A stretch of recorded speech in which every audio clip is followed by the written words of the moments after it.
Next part देखो। अब देखते हैं एलिमिनेशन मेथड। इससे पहले हमने पढ़ा था सब्स्टिट्यूशन मेथड एंड देन हमने की थी एक्सरसाइज 3.2। अब देखते हैं एलिमिनेशन मेथड। ये मेथड क्या होता है, क्या ये सब्स्टिट्यूशन मेथड से सिंपल है या हार्ड है, वो तो आप लोग डिसाइड कर लेना। ठीक है, इस मेथड को कैसे समझते हैं हम, एग्जाम्पल से ही शुरू करते हैं पहले। ठीक है, फिर इसके स्टेप क्या होंगे उसके बारे में जानेंगे। एग्जाम्पल कह रहा है कि ratio of the income of the 2 person is the 9:7। 2 person की इनकम का रेशियो 9:7 है and the ratio of their expenditure is the 4:3। और उन एक्सपेंडिचर मतलब कितना खर्च कर रहे हैं उसका रेशियो 4:3 है। If each of them manage to save ₹2,000 per month, find their monthly income।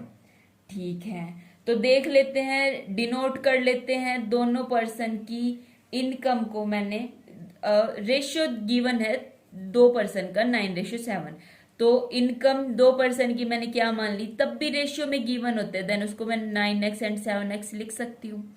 And there expenditure by ₹4 and 3y। ठीक है, एक्सपेंडिचर को मैंने y कंसिडर कर रखा है। अरे देखो, इसने ऐसे लेट कर रखा है, लेट दी इनकम मैंने क्या मान ली है, x मान ली है।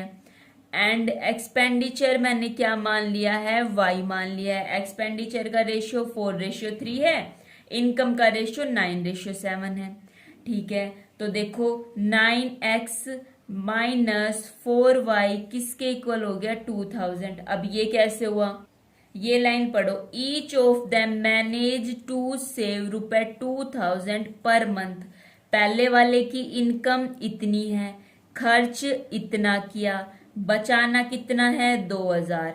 इनकम इतनी है, टोटल में से इतना खर्च करने के बाद जितना भी बचा है उसमें से उसने 2000 सेव किए हैं। सेम इसी टाइप से 7x minus 3y is equals to 2000। अब ये मेरे पास 2 इक्वेशन आ गई।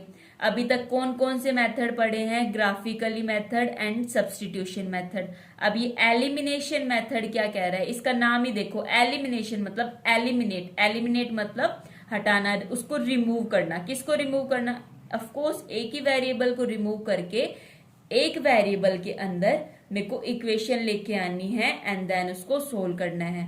अब ये क्या होता है इसको समझने की कोशिश करते हैं। मेरे पास ये दोनों इक्वेशन है, ये दोनों इक्वेशन थी, क्या कह रहा है, फर्स्ट इक्वेशन को 3 से मल्टीप्लाई कर दिया, सेकंड इक्वेशन को मैंने 4 से मल्टीप्लाई कर दिया। क्यों किया है ऐसा, ताकि कोफिशिएंट मेरे पास सेम बन जाए। ठीक है, अब कोफिशिएंट सेम बनाने के लिए मैंने इसको 3 से मल्टीप्लाई किया, इसको 4 से मल्टीप्लाई किया। आगे आगे क्वेश्चन देखोगे तब आप अपने आप बता दोगे कि किस इक्वेशन को किस से मल्टीप्लाई करना है। ठीक है, अब फर्स्ट इक्वेशन को 3 से मल्टीप्लाई करने के बाद 9 3 जार 27, 4 3 जार 12 एंड 2000 को 3 से मल्टीप्लाई करोगे तो क्या आ जाएगा 6000। अब ये ध्यान रखना, ऐसा नहीं करना कि ओनली इसकी लेफ्ट हैंड साइड ही आपने 3 से मल्टीप्लाई कर दिया and right hand side multiply नहीं की। ऐसा नहीं करते हम, जो भी मल्टीप्लाई डिवाइड ऐड सब्ट्रैक्ट करते हैं दोनों साइड करते हैं, एक साइड करके आपको उसकी लड़ाई नहीं करवानी है। ठीक है, अब सेकंड इक्वेशन में मैंने क्या मल्टीप्लाई किया है, 4, 7 4 जार 28, 3 4 जार 12 and 2000 into 4 is equals to 8000। अब देखो ये सेम सेम सकल के दिख रहे हैं, बिल्कुल दिख रहे हैं। अब मैंने इनको क्या कर दिया, सब्ट्रैक्ट कर दिया। जब भी 2 इक्वेशन को सब्ट्रैक्ट करते हैं, कैसे करते हैं, सब्ट्रैक्ट तो आता होगा, कैसे करते हैं, ये नेगेटिव हो जाएगा, ये पॉजिटिव हो जाएगा, ये नेगेटिव हो जाएगा। क्या मतलब समझे, साइन चेंज हो गया। ये पॉजिटिव था ना 28, ये नेगेटिव हो गया, नेगेटिव था ना ये पॉजिटिव हो गया, ये पॉजिटिव था तो ये नेगेटिव हो गया। 27x माइनस 28, चलो इसकी हटाओ, इधर से देख लो, 27x माइनस 28x, क्योंकि यही नेगेटिव है, माइनस 12y प्लस 12y 0 हो जाएगा, लिखने की जरूरत नहीं है। ठीक है, फिर दूसरी साइड मेरे पास क्या हो जाएगा, 6000 माइनस 8000, इसकी वैल्यू कितनी हो जाएगी, माइनस x, इसकी वैल्यू कितनी हो जाएगी, माइनस 2000। दोनों साइड नेगेटिव है तो कैंसिल हो सकता है, दोनों साइड सेम शक्ल होती है तो वो कैंसिल हो सकती है। इसने क्या किया, फोर्थ इक्वेशन में से थर्ड इक्वेशन को सब्ट्रैक्ट कर दिया, तब इसका पॉजिटिव आ गया। हम क्या कर रहे हैं, थर्ड इक्वेशन में से फोर्थ इक्वेशन को सब्ट्रैक्ट कर रहे हैं, तब हमारा इस टाइप से आया। एक्स की वैल्यू आ गई, एक्स की वैल्यू आ जाने के बाद दोनों में से कोई भी इक्वेशन के अंदर पुट कर दो। इसने फर्स्ट इक्वेशन में पुट कर दी, फर्स्ट इक्वेशन कौन सी थी, ये इक्वेशन है, इस इक्वेशन में पुट। अब ये मत सोचना इनमें क्यों नहीं की, इनमें कर दो जाए, तुम्हें ही ज्यादा मल्टीप्लाई करना पड़ेगा, ये सिंपल दिख रही है ना, देन इनमें कर दो। वैल्यू पुट कर देने के बाद एक्स की वैल्यू ये आ गई है, वाई की वैल्यू मेरे पास ये आ गई है। क्या हुआ, इसका मतलब कि उसकी मंथली इनकम इतनी है एंड एक्सपेंडिचर मेरे पास कितना है, नहीं ये तो दोनों की मंथली इनकम है, एक्स इतना है, वाई की वैल्यू इतनी है। अब देखो क्या कह रहा है, हम इसको वेरीफाई भी कर सकते हैं, हमने सही आंसर निकाला या नहीं निकाला। दोनों की मंथली इनकम इतनी आई है, इन दोनों को क्या मैं 9:7 कर सकती हूँ, नहीं कर सकते। चलो मैं बताती हूँ कैसे किया। 3 0 तो कैंसिल समझ लो, या फिर देखो एक और देखो, इसको लिख सकती हूँ 18,000 को 9 इंटू 2,000 लिख सकती हूँ, 14,000 को 7 इंटू 2,000 लिख सकती हूँ, देन इसको क्या मैं 9:7 लिख सकती हूँ।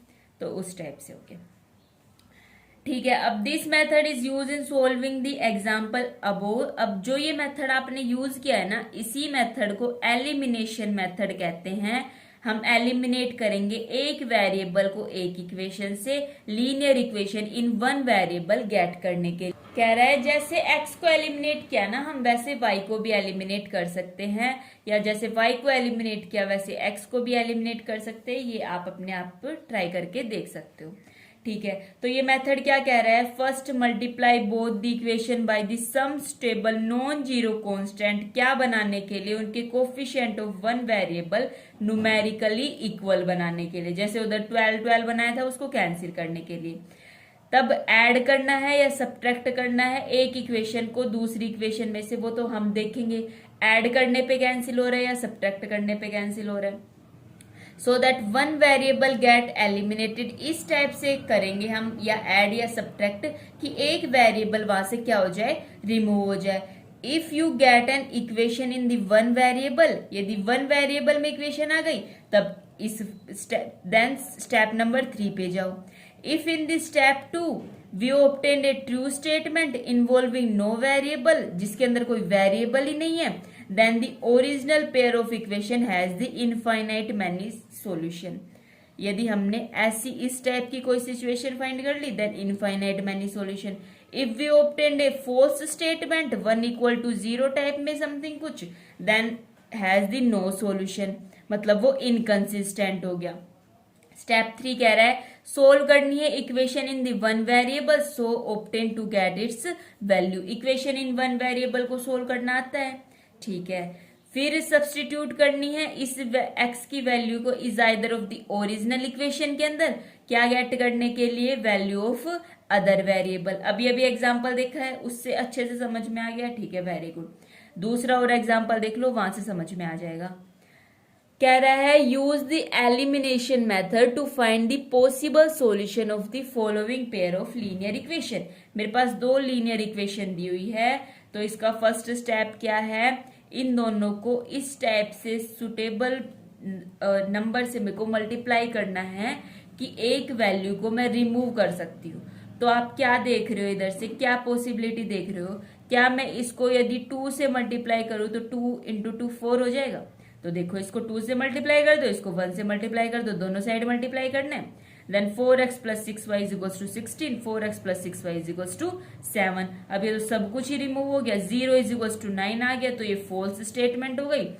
फॉल्स स्टेटमेंट होती है तो inconsistent and the no solution, तो ये नो सॉल्यूशन हो गया। The sum of the 2-digit number and the number obtained by reversing the digit is the 66। Important question है, ध्यान से देखो। ऐसा मेरे पास एक एक्सरसाइज में भी क्वेश्चन है, कह रहा है कि जो सम है ना 2 डिजिट नंबर का और नंबर ऑब्टेन्ड हो रहा है रिवर्स करने के बाद, वो मेरे पास 66 है। If the digit of the number differ by the 2 find the number.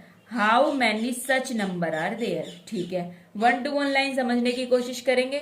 सबसे पहले हम क्या करेंगे, let the 10 and the unit digit in the first number is the x and y। 10 digit मैंने मान ली x, यूनिट डिजिट मैंने मान ली y। ठीक है, सो मेरे पास फर्स्ट नंबर को किस टाइप से लिख सकती हूँ, ऐसे लिख सकती हूँ। क्यों लिख सकती हूँ, ये 2 डिजिट नंबर है। 2 डिजिट नंबर है मतलब सभी 2 डिजिट नंबर को मैं इस फॉर्म में लिख सकती हूँ। नहीं विश्वास तो इधर देख लो, 56 ले लो, 66 ले लो, 77, 78, कुछ भी 2 डिजिट नंबर ले लो, आप उसको 10x प्लस y की फॉर्म में लिख सकते हो। इसने एग्जाम्पल बताया 56, 5 इंटू 10 प्लस 6, इस फॉर्म में लिख सकती हूँ। तो सभी 2 डिजिट नंबर को मैं इस फॉर्म में लिख सकती हूँ। ठीक है, when the digit are reverse, तब इस डिजिट को मैं रिवर्स करूंगी ना, देन x मेरे पास यूनिट डिजिट बन जाएगा। x मेरे पास 10 डिजिट था ना, x यूनिट डिजिट बन जाएगा और y मेरे पास 10 डिजिट बन जाएगा। इसको इस डिजिट को रिवर्स किया, देन 10y प्लस x मेरे पास हो जाएगा। 56 को रिवर्स करूंगी 65 आ जाएगा। ठीक है, 10 इंटू 6 प्लस 5। तो क्वेश्चन मेरे पास क्या कह रहा है, क्वेश्चन पढ़ो अपनी बुक में देखो। The sum of the 2 digit number, the sum of the 2 digit number and the number obtained by reversing is the 66। Sum है किसका, सम किसका होता है, 2 नंबर का ही होता है ना। ठीक है, अब सम देखो, एक तो 2 डिजिट नंबर का प्लस उस नंबर का जो इस 2 डिजिट नंबर को रिवर्स करने के बाद मिल रही है, वो कितना हो जाएगा मेरे पास, 66 हो जाएगा। आई ना समझ में, ये 2 डिजिट नंबर है और ये 2 डिजिट नंबर को तब रिवर्स किया, तब इन दोनों का सम मेरे पास 66 हो गया। ठीक है, 10x plus y plus 10y plus x, like term को एक साथ ऐड कर दो, अनलाइक टर्म को एक साथ ऐड कर दो। y प्लस 10y कितना हो जाएगा, 11y। ठीक है, 10x प्लस x मेरे पास क्या हो जाएगा, 11x, किसके इक्वल हो जाएगा, 66। दोनों के पास 11 दिख रहा है, बिल्कुल दिख रहा है। 11 इंटू एक्स प्लस वाई कर सकते हो, is equal to 66। Then x plus y is equal to 66 upon 11 कर सकते हो, किसके इक्वल आ जाएगा, 6 के इक्वल आ जाएगा। ठीक है, फिर सेकेंड लाइन में कह रहा है if the digit of the number differ by the 2। ठीक है, नंबर डिजिट यही है 2 digit number, x into y. If the digit of the number differ by the 2, digit क्या होती है, जैसे 56 के अंदर 5 और 6 ये 2 डिजिट है। यदि उसकी डिजिट मेरे पास डिफर हो रही है, मतलब उन दोनों का डिफरेंस मेरे पास कितना है, 2 है। ठीक है, x माइनस वाई 2 कर दो या फिर y माइनस एक्स 2 कर दो, क्योंकि ये तो नहीं बोला ना कि भाई 10 डिजिट माइनस यूनिट डिजिट या यूनिट डिजिट माइनस 10 डिजिट है, तब x माइनस वाई भी 2 हो सकता है, y माइनस एक्स भी 2 हो सकता है। चलो देख लेते हैं, यदि x minus y is equals to 2 है ना, देन सोल्व करनी है इक्वेशन नंबर फर्स्ट को एंड सेकंड को, क्योंकि अभी तो x माइनस वाई 2 ले रहे हैं, x प्लस वाई 6 ले रहे हैं। एलिमिनेट किया, एलिमिनेट करके हम सोल्व करेंगे। कैसे एलिमिनेट करेंगे, इन दोनों इक्वेशन को ऐड कर देंगे। ऐड कैसे करेंगे, देखो x plus y is equal to 6, x minus y is equal to 2, इन दोनों को ऐड किया। ऐड करने के बाद y minus y 2y, y minus y 0। ठीक है, x plus x 2x, 2x is equal to 6 plus 2 कितना हो जाएगा, 8 हो जाएगा। x की वैल्यू 4 आ गई, इसमें वैल्यू पुट करेंगे या फिर इस इक्वेशन में वैल्यू पुट करेंगे, y की वैल्यू 2 आ जाएगी। इस केस के अंदर हमें नंबर मिला 42। सेकंड केस है y minus x is equal to 2, इसमें फर्स्ट इक्वेशन और थर्ड इक्वेशन को सोल्व करेंगे, x equal to 2, y is equal to 4। इस केस में मेरे को नंबर मिला 24। ठीक है, thus there are 2 such numbers, इसलिए ऐसे 2 नंबर है, एक तो 42 भी है और एक मेरे पास कितना है, 24 है। वेरिफिकेशन के लिए हम देख सकते हैं क्या बोल रहा था, 2 digit number plus reversing of this number is equals to 66। 2 digit number plus reversing of this number is equals to 66 and the difference of their digit is equals to 2। 2 digit number plus reversing of this number is equals to 66 and difference of this number is equals to 2। ठीक है, तो I hope समझ में आया होगा। And then इसके बाद हम करेंगे एक्सरसाइज 3.3 के अनसोल्व क्वेश्चन नेक्स्ट पार्ट में। Okay, bye.